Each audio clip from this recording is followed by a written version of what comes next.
All right, everyone. Hello and welcome. Willpop Vinyl. I'm back after about a 6, 7, almost 8 week hiatus here. Pretty unintentional. I was really hoping to keep the cadence up, and just the busyness of the holidays combined with getting really sick, not like dangerously sick in any kind of way, but just that persistent cough that I think a lot of people all over the US have been getting this season, this winter season, made it pretty much impossible for me to record anything that would have been like, longer than 2 minutes just because of the coughing. And even when I was making videos before, I was already pausing to cough and stuff. So I'm trying to get past that. Feeling very good today again. So I thought I would do a video that's a combination collection update with a topic that I know gets talked about a bit throughout the vinyl community, color variants, and kind of the way that I think about them as someone especially who doesn't collect that much popular music, which is where I think most people tend to be critical of the pervasiveness of these color variant schemes. Big artists like top 40 artists, right, who do one color for Best Buy and one color for Target and one color for Walmart, and then the fans are running around in theory trying to collect them all, and perhaps under the idea that these have some collectability and will build long-term value, having all these different variants. And we can speak a little bit more about that, but first let's jump into some records. So I wanted to highlight one that I think I bought off I know I bought it off Discogs. I think I ordered it last year, but it didn't arrive until this year, and it's already kind of at the top of my list of records that will be most played, I would say, in the house. This is Cavejaz by Fabiano do Nascimento, and I have it pulled up here on Discogs. So of course I'll link to all this below, but this is put out by Leaving Records, a great label, and the origins from Brazil. And they call this like bossa nova jazz world. Yeah, to me, I don't really get the bossa nova that much, and you can see here on the label they're kind of calling out maybe some artists that they say are similar that you might like. So a few names here that I really enjoy, like Sam Gendel and Nascimento in particular. So yeah, I listened to this, ordered it, and it probably arrived, when did I add it to my collection? 25 days ago, so right around the beginning of February. And it's great. I really, really like this one. It's very chill.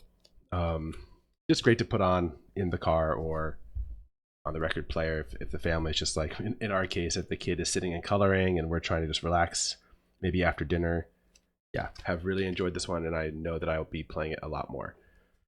So shouting that one out, and again, links to everything below. Another arrival from last year that now, finally came, is The People's People Present the Spirit of David. So this is a repress, I think a long-awaited repress based on the little bit of research I've done. So this is originally a private press. Let me actually pull it up so I'm not just talking randomly. But yeah, I believe the original is a private press back from, find it here, 1976, and out of Oakland.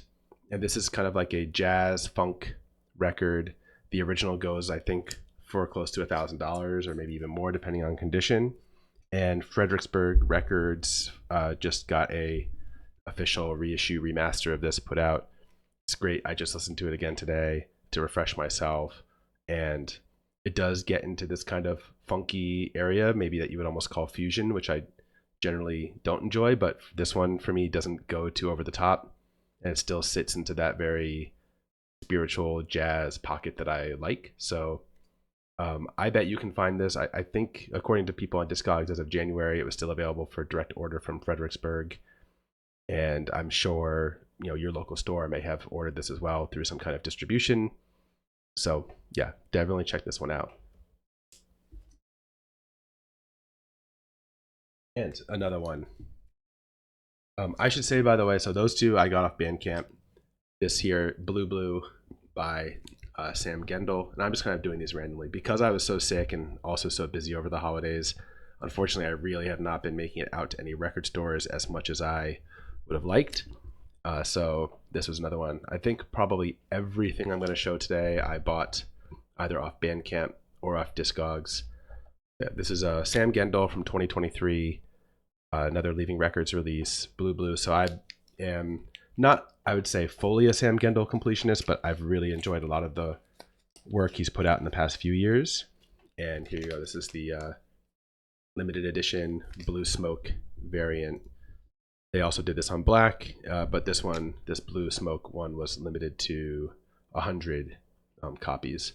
So they actually, and I'm going to take a moment here to kind of talk about the topic, because I think this is a good example of why I can appreciate colored vinyl and why I find it useful as a collector, especially of smaller artists like Sam Gendel here, who you're not going to find in Target necessarily. So I'm just going to click over to CL Versions here, and they did a black LP in 2022, which actually is still on my want list. And then they did in 2023 a repressing where they did light blue, dark blue, and blue smoke, each of which were limited in their quantities. Now this one was listed as blue smoke. I don't know, this looks more like light blue to me, but because the runouts are all the same and because the label / the collectors have not put up pictures of the vinyl, I don't really have a good way of knowing if this is just one that the marbling is just very light. I mean, I see very, very faint marbling in here in some places. I doubt my camera will capture it because the light is really bad in here. So very hard to tell exactly which one this is. And so this is kind of like the counterpoint that proves my point, which a lot of labels I've noticed now when they are putting up a release on Bandcamp will do a black vinyl that might be say limited to 300 or 500, and then a colored vinyl that's limited to 100 or 200, or insert your number there.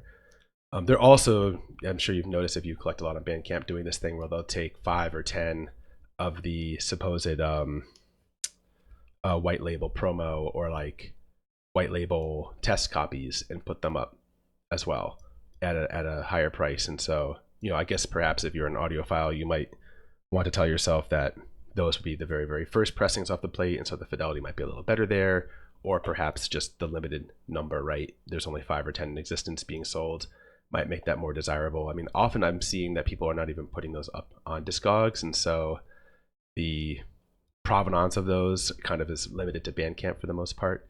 But getting back to the point, when a label puts up 2 different versions like that, I tend to buy the colored variant, not because I think it's gonna, not for sound reasons, and not even necessarily for collectability reasons, though assuming Bandcamp stays up as a platform for a long time, of course, there will always be that ability to go back and look and see what the quantity was if they mention it. But because of this exact issue here, where when the runouts are the same, and perhaps, they might come back in 5 years, 10 years, or 2 years and repress this again.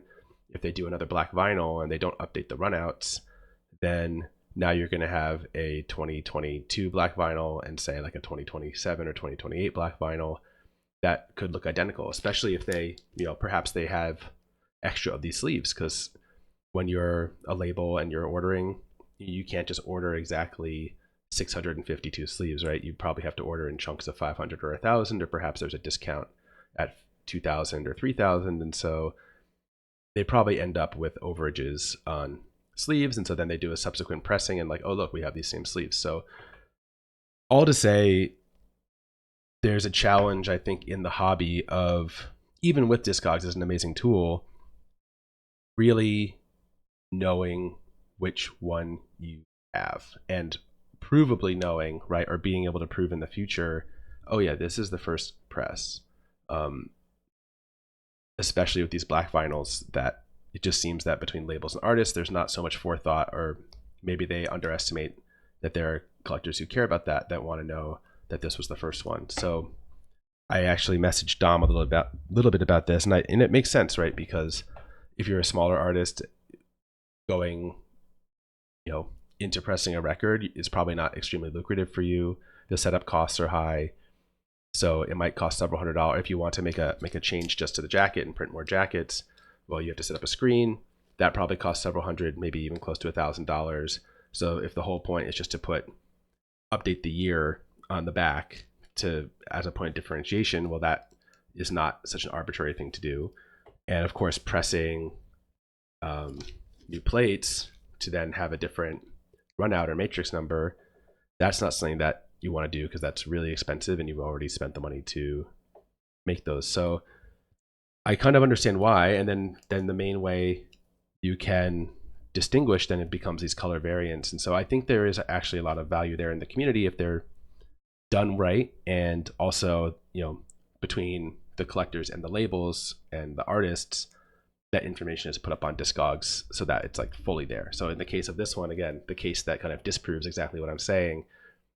Another way that I could have identified this is that if they had kept the shrink wrap on, there was a small clear sticker that would have said, blue smoke limited to 100 on it, and a picture of that sticker is up on Discogs, but this person who sold this one to me has removed the shrink. So, going back, or let's say going forward here to my next record, not a great example here because the hype sticker doesn't say which version this is, but often they will. And so I think, I know that sometimes this comes up in VC discussions too, like, do you keep the hype sticker on? Do you not? I think that you want to keep it on for two reasons. One, well, especially if it denotes like the quantity pressed or the color variant. So that way it's just yet another piece of data to point to exactly what you have. And again, we're thinking years and years and years down the line. For perhaps like a scenario that's never going to occur, right? Which is that these things could become valuable. Like perhaps Sam Gendel in 20 years is very collectible. I know, like, I have no idea if that'll be the case, or perhaps Ezra Feinberg here will become very collectible, right? For whatever reason. So I think that's the dream of everyone, right? That their taste becomes the taste of the future, and you're so prescient that your collection becomes super valuable. Well, for most of us, myself included, that's probably not going to be the case. I think the best case scenario we can hope for is maintaining value close to inflation, but the end the end state of having to get that value back out is challenging, and will become extra challenged if you really can't prove what you have. So the more, to me, as just the type of collector psychographic I have, like the more data points I can get and the more certainty I can get around what I'm buying, the more appealing that is to me. So anyways, let's jump in. Let's do some more records. So here's Soft Power by Ezra Feinberg. So this is a record that was actually recommended to me by a local store owner, and I listened to it, and at the first I didn't really get into it, and then I listened some more, and finally it kind of clicked. I got excited by it. So I think this is something that was originally put out as a cassette. I'm just going to jump into the Discogs listing here. Yeah, originally put out as a cassette. Tonal Union put it out in 2024, and then they put out this really nice, the first pressing of it is this cool, like, transparent green, and then later on in 2025 for the repress they did a black bioplastic. So I will say also, like, yeah, I don't know if there's much sound difference. Like, I don't have such a sophisticated system. I think that the myth has kind of been busted on that the colors of vinyl sound different. It's kind of an old head way of thinking, but for me, I do prefer black vinyl, primarily because it's so much easier to see like how dirty they are, how damaged they are. I feel like often, like, you look at one of these, especially the clear vinyl variants, like clear color, that it's really sometimes hard to tell the condition, and you can brush them and wipe them down, and it just doesn't look really meaningfully different. And I appreciate like the black vinyl for the ease at which I can see like where it's dirty or where there might be issues, which is great for, hunting more vintage stuff. But this whole colored vinyl thing really only speaks to contemporary collecting. But yeah, just to say a little bit more about this, it's awesome, kind of new agey electronic, indie-ish, just, I don't know, vibey record. That's exactly the type of thing I like to listen to. So another one that I've been playing along with Cavejaz in the house a lot lately. off of Band. Oh, and that one I got off Discogs, off of Bandcamp, pre-order. This is David Moore, who's one half of Bing and Ruth, and this is a solo piano piece that he put out. I'm trying to remember, did I order it this year or last? Let's see. I just got it. Yeah, it's called Graze the Bell, and this is off the Revenge International label. It says it released January 30th, so it's possible that I pre-ordered it last year or early in January. And this is just kind of like Niels Fromm-ish contemporary minimal classical piano. Really, really nice listening. And of course they offered two. So this is the more limited C marble, limited to 400 copies. And yep, you can see here, here's a great example of the hype sticker actually saying C marble vinyl. And so I've chosen to keep that on. And this might just be really like edge case 1% stuff, but I don't know. This is just the way I think about it. It's my channel, so I'm just kind of trying to illustrate a little bit my collecting philosophy and how I think, because yeah, in a perfect world, I would have loved for there just to be the black vinyl and have the confidence of knowing that this, if this is ever repressed, that it will be easy to distinguish. And it's just labels and bands just don't seem to be really that into that part of the hobby. So I don't know if I'm going to say much more about that, but I'm going to go on and show some more stuff.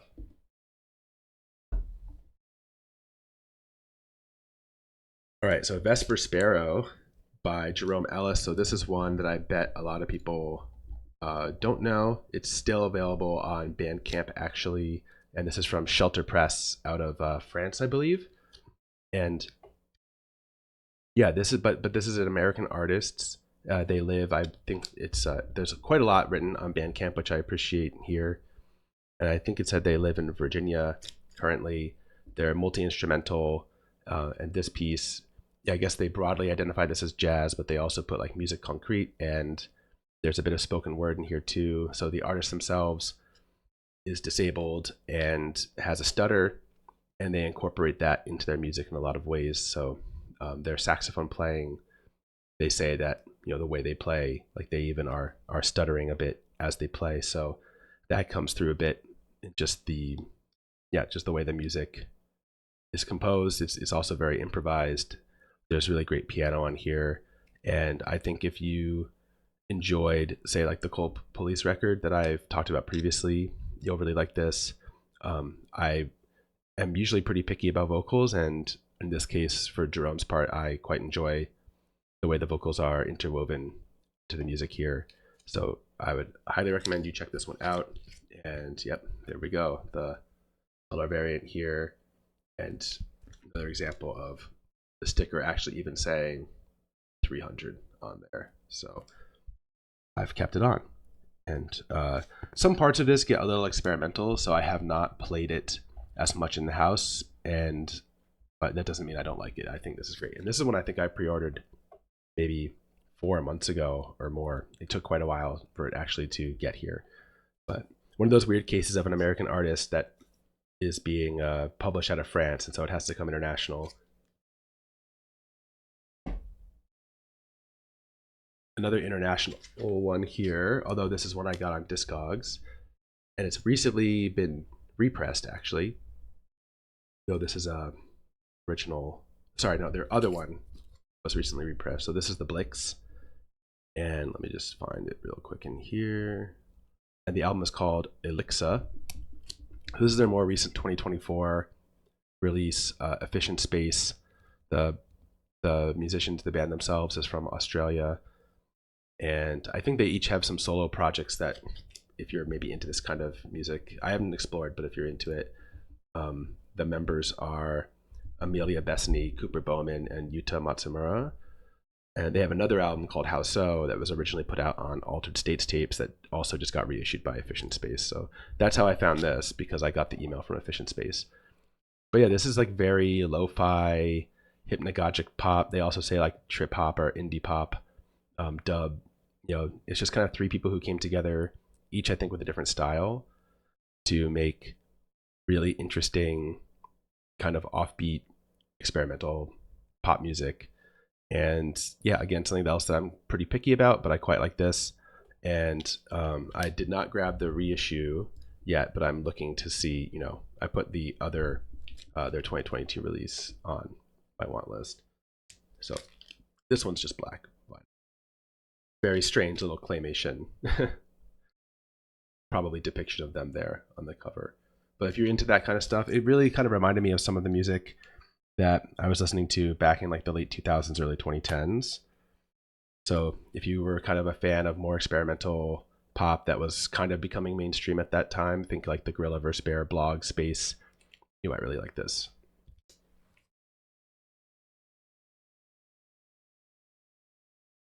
Two more to show here, and these are connected. So this is a EEG Coherence and Kadef, both of which are off the RR Gems label in Estonia. Kadef's from 2023, EEG Coherence is 2024, and both of these feature Braja on them. So Devin Braja Waldman, full name. So Braja had a really cool release on RR Gems, which I think, you know, predates these. It might be back in like 2022 or 2021. Just a fantastic semi-free kind of spiritual jazz record that I still haven't got my hands on. The original's pretty expensive, but he's been featured in a lot of other stuff, and he's done more of his own solo work under the name Braja and under some other names. So just an artist that I've been exploring a lot in the past few months and trying to pick up different projects they've been involved in. So this one, EEG, is a little more droney, experimental. Yeah, it feels like it has some more elements of like electronics in it. And not one that I'd probably play in the house so much. I think it would be a little too out there at times. But very good. I really enjoyed this one a lot. And this one, I mean, you can kind of tell what this one sounds like based on that cover, I think. Pretty wild. This one gets into more of like, this one's definitely more guitar driven, more vibe driven, I would say, or not vibe, what's the word? A little more riff driven, maybe. I mean, I remember I was just listening to both of these recently again to talk about them, and I got some like notes of almost like Swans on this one, but like the more modern iteration of Swans where it would almost get a bit of a groove, right? Like it's heavy and it's a little bit dissonant, but it kind of has a groove that you can get into. It's more palatable. And then of course we've got you know, saxophone, and this one has a lot of vocals actually. So Kadef is the artist here, not Braja. And yeah, let's just see what I can pull up real quick. But yeah, it features saxophone and drums from Braja, and who's the vocalist? Is it? Yeah, music by Kadef. So I think, oh, I don't know. It's got some other people listed as vocalists, but yeah, very cool, very weird. Lots of world influence on this one, and these are on streaming, so you can check them out before you decide to add them to your want list. Oh, there's the cough. All right, so we'll move on to a little bit of electronic stuff. Again, all of these have been Discogs, but here's a new artist I got onto recently because of, who was the label? They have a new release coming out that I checked out and I pre-ordered. So this is Khadija Al-Hanifi, and they have this 2 records called Slime Patrol and Slime Patrol 2 put out by Fada Records.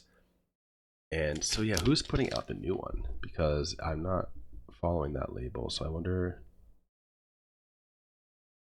Oh no, it is. Okay, so OK, they have a record called OK that is also on Fada Records, but it must be someone else that's distributing it in the US, because I got pushed this on you know, that they're releasing a vinyl for that. So their record from 2025 was only put out on cassette, and I saw it on some end of the year lists too. But seeing that it was coming to vinyl, I went back and checked out their older stuff and really enjoyed these. So it's kind of, you know, I don't think it's like fully classified as house. I'm very bad with my electronic classification, but you know, I guess one thing that they're saying on Discogs here is they're calling this kind of footwork. So it's like very sample heavy. The tracks are pretty short, pretty repetitious, lots of hip hop influence. across. So, you know, not maybe something that someone could rap over, maybe a little too intensely produced, although I guess some artists like a more maximalist production with their rapping. But yeah, very interesting stuff and fun to put on, but still not like hype enough that it's going to really take over a party necessarily. And I'm trying to remember what their let's take a look. I'm trying to remember where they're out. Oh, Tunisia, right? Okay, so this is a Tunisian artist, but the label that's putting them out, I think, is here in the U.S. So yeah, really cool. And I was able to pick these up on Discogs, not too expensive. And looking forward to the new one, which I pre-ordered. I also got a back catalog Djrum record. I talked about Djrum on a previous video with their release from 2025, which really blew me away. And so I went back and picked up this one. I think I got it from Red Scroll, actually, on Discogs again. Every now and then, Red Scroll just has something that is like this EU. They're like the only one in the US that has something from the EU. And this is called Portrait with Firewood, and it's a very similar vibe. Just that solo piano composition stuff then combined with electronic production, and you know, the switch ups and the drops are very unexpected. And yeah, really happy to have this one now, and an artist I'm going to continue to follow, Djrum. Yeah, linked below, and then you can go. I talk more about it in one of my previous videos.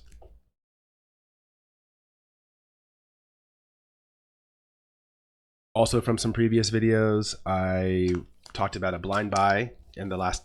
I was actually the last time I went on the record collecting circuit through the city. This artist called My Sister's Fugazi t-shirt, and I bought a record in a store in the city based on the cover because it had this Evangelion references.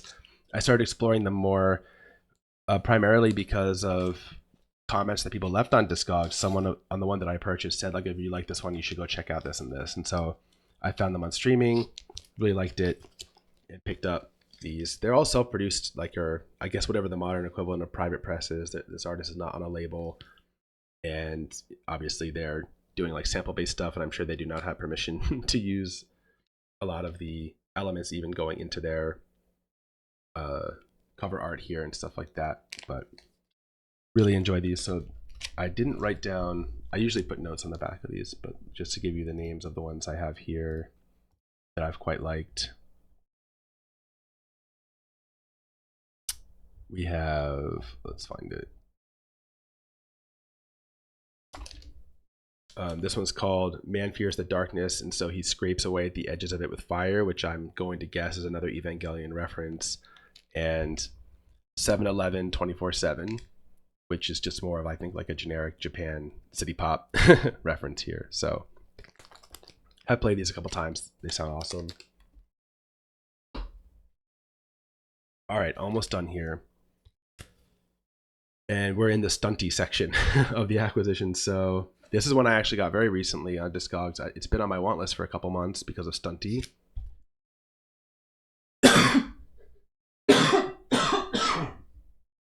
It's a preview of what it would have been like if I tried to record a lot the last few weeks. So actually I need to, this is Maxwell Sterling. It's called Lace with Rumour, Loudspeaker of Truth, but this is the back. Here's the front. The front is really cool. So Stunty had this on his stream. This is like a modern electronic producer. This album's very droney, but one of the tracks, the first track, features vocals and I think some sampling or some playing from Don Cherry. So Stunty pointed that out for all the Don Cherry heads. And I just thought this was a cool record anyways. And Don Cherry's wife did the cover art here, or they took a piece of like one of her tapestries and used it as the cover art. So if you're into Don Cherry and you're just like collect them all, you might want to find this one. And if you like electronic music that's kind of weird, you might like this Maxwell Sterling. Of course, everything linked below. And lastly, let's see if we're going to be able to get to pick up here. There we go. This is L'Image and Stunty. Yeah, it's a big, heavy box. think it's 3 records in here that it says it was released in 2025, September 2025. So this is an artist, Michael Grebel-Liberg, and this was put out by Sub Rosa, EU label. Let's see if I can gently open this up here.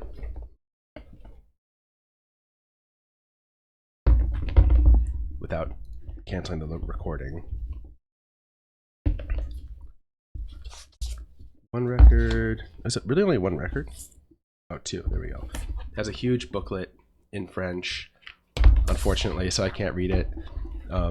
Yeah, 72-page booklet, double LP. So this is modern, contemporary, ambient, medieval, world, folk. I mean, there's a lot of tags on Discogs here, but it's mostly kind of like chamber singing. And do they say the instruments here? I think it's got some pretty interesting instruments on it, because this is a 13th century. What do they say on the front here?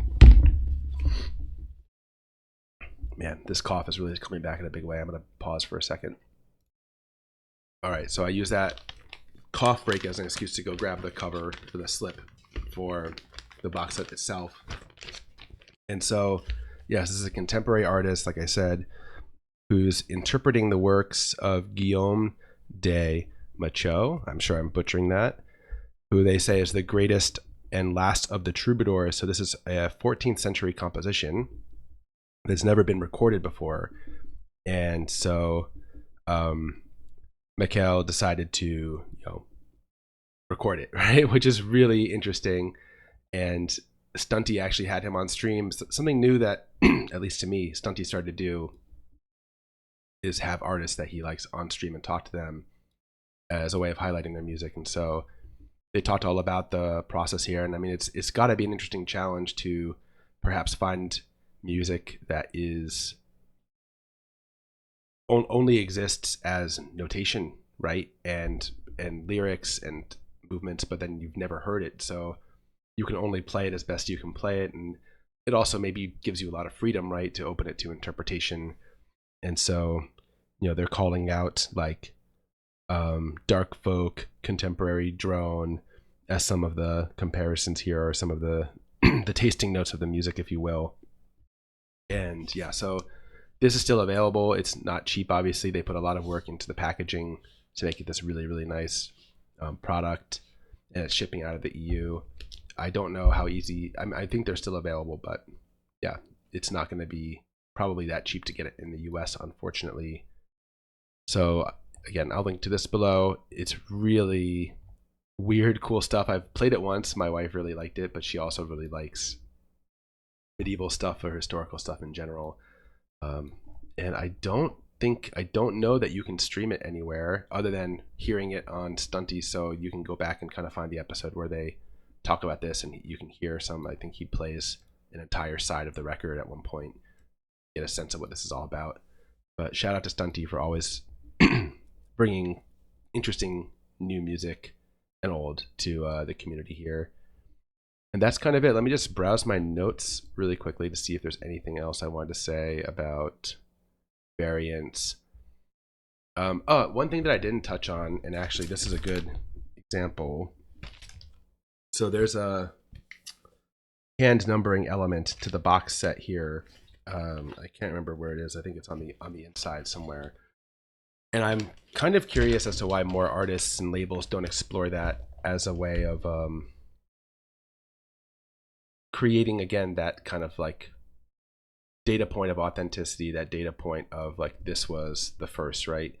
And especially if you're only doing 300, 500, it doesn't seem like it would be that out of the question to hand number them or serialize the numbering in some way. Just to know that, like, okay, the very first pressing, we're going to do that, and then on all subsequent pressings, even if we're not going to change the color of the record, even if we're not going to change the runouts or even the packaging in a substantial way, at least you have that, right? That one thing there, and that is enough to put a distinction in the Discogs entry, and it's enough for someone to know, like, if they're like me and they care about getting first pressings to know what to look for. And an example of this in my own collecting was with Jeff Parker and the what do they call it? The Enfield Tennis Academy Quartet. The first recording they did has been repressed, and they did this serialization or hand numbering of the first pressing, but they only did it of like the first 300, and then there were more put out from that pressing run that didn't have the hand numbering on them. And then I think they've done a repress also. And so then I was like, oh man, so I need to track this down, but I need to make sure I get a numbered one out of the original, because I don't want to create confusion or accidentally buy from the repress thinking that it's an original press. So no one who was listing it on Discogs had note in their listing that, you know, it's number, you know, 70 of 300 or whatever. So they didn't note the serialization. And so I just posted in the comments if anyone has a numbered one, let me know. And then someone did reach out to me and made a deal with me, which was great. And now I have it, and now I know, right, that I can put it in my entry. It's got its serialization. So yeah, I don't know if there's a logistics reason. I mean, if you want to have the artist do it, and perhaps the artist is separated from the production facility, then you run the risk of damaging the product as it ships, right? And we know that like corners get dinged up and you get seam splits from shipping with records. So I can understand that aspect, but if you just do a serialization, that's something that could be done at the factory, right? Or it doesn't really have to be the artist drawing on it with a pen necessarily. So that's maybe something I would like to see a little bit more, especially from the labels that are kind of going through this effort of creating some scarcity through this variance and through, you know, doing the test pressings too.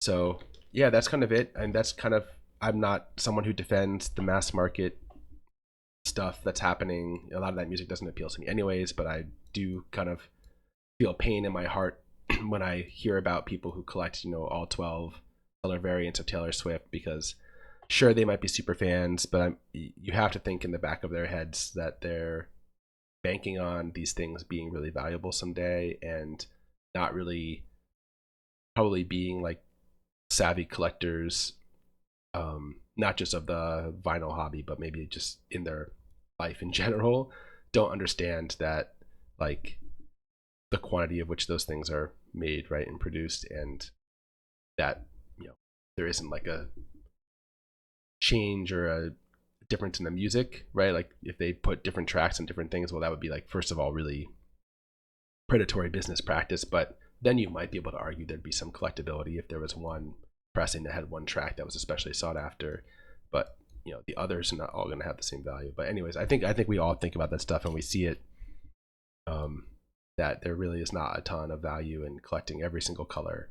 But for me personally, I do find it a very useful way of just in my own mental, my own head of how I collect, to understand and know that I do have the pressing that I want.